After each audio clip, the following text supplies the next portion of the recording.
Good morning, my name is Dr. Amit. I'm a plastic surgeon and we work out of Delhi, Gurgaon and in Mumbai. Now, it's an interesting trend that we are noticing towards the use of female aesthetics, towards the increasing demand for female aesthetics, particularly in brides.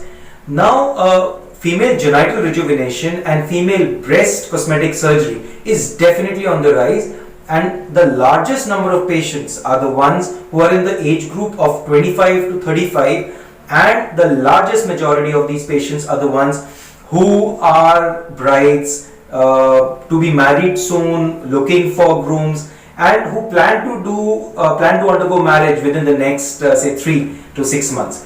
Now, the common procedures that they are asking for is related to female genital rejuvenation, like hymenoplasty or even designer vaginas and breast implants. So breast cosmetic surgery is really on the rise.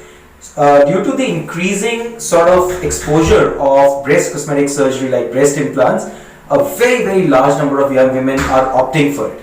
Is it safe? Absolutely safe.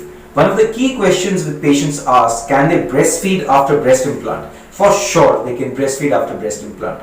And they can actually get back to office as soon as the next day and to active life like aerobics or sports as soon as 7 days. Now, what is designer vagina? The concept is to create an external appearance of the vagina in a more aesthetic way. So we do fat injections on the outer lips to plump them up. Some women have large labia minora, which gives them a very ugly feel, makes them uncomfortable.